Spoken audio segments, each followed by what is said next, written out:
सच तो ये है फिरोज के 40 साल के बाबों से मैच न जीते जाएंगे।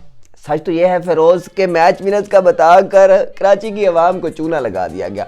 सच तो ये है फिरोज के ये किसी न किसी दिन ये अपना ये वाला बाबा जो है हार्ट अटैक से मरवाएंगे। सच तो ये है फिरोज के आज आमिर और माज ने बड़ी अच्छी बॉलिंग की। सच तो ये है फिरोज के अब उमर अकमल को चर्बी का ताना दे देना चाहिए। सच तो ये भी है फिरोज के अब शोएब मलिक को बड़ी उम्र का ताना देना बंद कर देना चाहिए। सच तो ये भी है फिरोज के कराची और सरफराज की पनौतियों में सबसे बड़ी पनौती जो है वो कराची वाले हैं। सच तो ये है कि कोहली और कराची के जो है वो उन दोनों में बदकिस्मती का जो है लेवल वो बराबर चल रहा है। आज बात की जाएगी इंडिया के मैच की भी। उसके बाद सच तो ये है फिरोज के कराची के मुकद्दर में ज़लालत लिख दी गई है। आज के मैच के बाद बहुत ज़्यादा कराची के फैन जो हैं वो मजीद कराची को छोड़कर चले जाएंगे। और मानो ना मानो सबसे बड़ा सच तो ये है फिरोज के ब्रैथवेट और वेड दोनों के तुक्के लगे थे। दोनों ही फजूल किस्म के प्लेयर थे। एक दो तुक्के वर्ल्ड कप के अंदर लगे और फजूल किस्म के घटिया किस्म के प्लेयर्स हैं। ये कोई प्लेयर प्लूर नहीं है। दो तुक्कों के बिना पर इनको बहुत ही ऊपर पहुंचा देगा। और उससे बड़ा सच ये है कि फिरोज हसनैन ने सारी जिंदगी में कोई एक ओवर ऐसा नहीं करवाया जिसमें बाउंड्री नहीं खाई। यार क्या ज़बरदस्त किस्म का मैच हुआ है कि आज जो है फिरोज और मास को ज़रा साइड पे करते हैं, मैच की बात करते हैं। मैच की बात में ये सबसे बड़ी बात ये है कि जो धोया है गप्टल ने कराची को छोड़ना और फिर कराची को जलील करना, ये एक रवायत बन चुकी है। चाहे चाचू हो, चाहे बाबर हो, चाहे जो गप्टल हो, कोई भी जो है वो कराची को छोड़ के गया और कराची जो है वो उसी के हाथों जलील हुआ है। आज जिस तरह से मैच का आगाज़ हुआ है जो है माद बॉय ने बड़ी ज़बरदस्त बॉलिंग से आगाज़ किया और मुझे ये लग रहा था कि सरफराज जो है वो फिर 80-90 पे जो है उनकी टीम ढेर हो जाएगी और बड़े आराम से कराची जीत जाएगी और जो ज़लालत का सामना मुझे करना पड़ेगा और मेरे फॉलोअर्स को करना पड़ेगा। लेकिन नहीं, इस चीज़ का ख्याल रखा गया कि नहीं, जो खुश है अवाम उसको खुश रखी जाएगी। बड़े ज़्यादा दुख दे दिए गए पेट्रोल की प्राइसेस बढ़ाकर और मज़ीद तरह के जो है टैक्सेस लगाकर, लेकिन कराची को जितवा कर जो लोग कराची के खिलाफ है उनको मज़ीद दुखी नहीं किया जाएगा। मैं और मेरा कैमरामैन जो है वो इकट्ठे बैठकर मैच देखते हैं। जैसे कराची वालों को एक चौका लगता है या कराची वालों का कोई आउट होता है, फौरी मुझे मैसेज आना शुरू हो जाते हैं, और सर जी वेख्या फिर कराची वाले गए जे। और वहाँ पर आज मेरे कैमरामैन ने बड़ी ज़बरदस्त बात की है कि जिन्नियां बद दुआवां इन्होंने ले ली है, इन्होंने कट्टा जीतना है, यानी किसी बंदे से दुआ तो उन्होंने ली नहीं है। मतलब अच्छी खासी फ़ैन फॉलोइंग थी। टीवी पर आकर बोल कर यार इन बंदों ने जो थोड़े बहुत फ़ैन थे ना वो भी अपने हटा लिए। मेरी पूरी कंटेंट लिस्ट में यकीन मानो को 3 या 4 बंदे जो कराची को सपोर्ट कर रहे हैं और वो भी बेचारे जो है वो दुखी हो रहे हैं। तो उनमें से 2-3 ने तो आज ये भी मैसेज कर दिया, सर जी आज कराची की तसल्ली न करे आज, इतना दिल टूट चुका है उनका। वो अब बेचारे अकेले बंदे की परफॉर्मेंस पर भी क्या खुश हों जो वो पहले खुश हो जाते थे। आइए ज़रा सरसरी सी बात करते हैं मैच की तरफ से। क्वालिटी वाले पिच के ऊपर आकर उनको कुछ समझ नहीं आ रहा था। बिल्कुल गजनी की तरह वो भूल चुके थे कि बैटिंग करें या यहाँ पर लेटें या क्या करें। उतनी देर में अमाद भाई को पता था क्या करना था। उन्होंने 3-4 जो है वो उनको चलता किया। सरफराज भाई आए हुए यार, वो 3-4-5-6 दफ़ा उसने छोड़ के फिर सरफराज का कैच पकड़ लिया।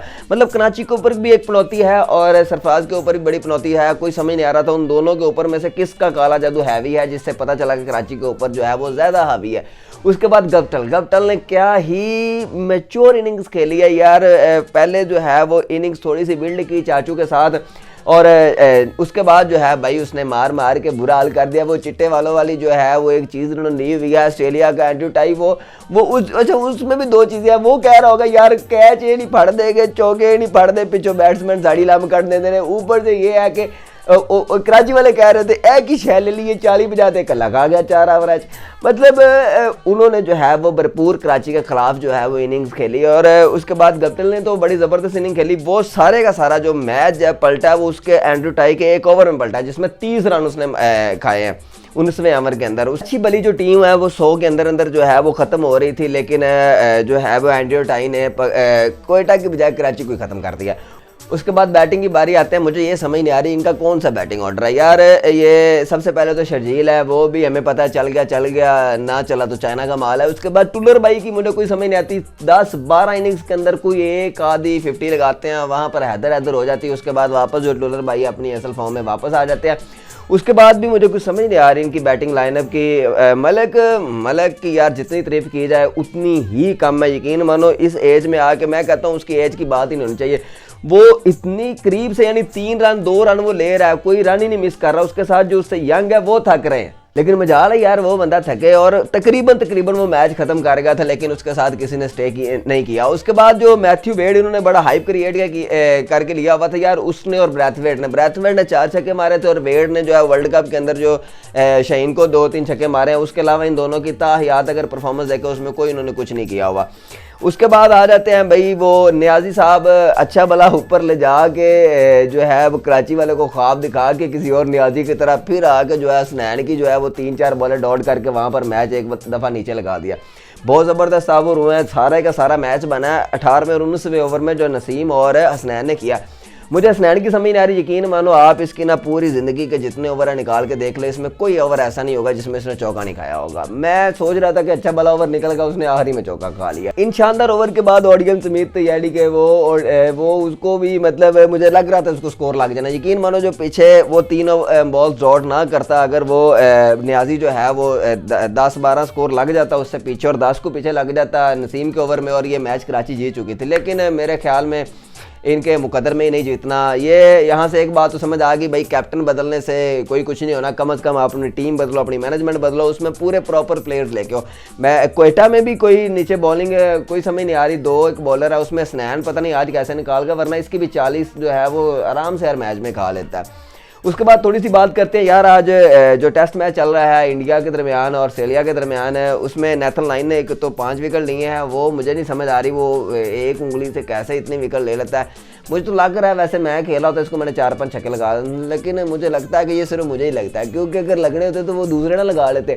उसके बाद ये जो कोहली यार बेचारे के साथ मुझे तो समझ नहीं आ रही क्या दुश्मनी अंपायरों को, ये ठीक अंपायरों से लड़ता है। मुझे लगता है कि कोहली की जगह पे लड़ने के लिए शाकिब होना चाहिए था। ये देखो बेचारे का क्या उड़ दिया, 3 दफ़ा यही उड़ दिया है। और जो मार्क वाह कह रहा था कि अंपायर जो है ना वो 10 में से 9 दफ़ा इसको नॉट आउट देते हैं। मुझे लगा 9 दफ़ा वो दूसरे बैट्समैन की दफ़ा नॉट आउट देते हैं और 10वीं दफ़ा कोहली आ जाता है उसको आउट दे देते हैं।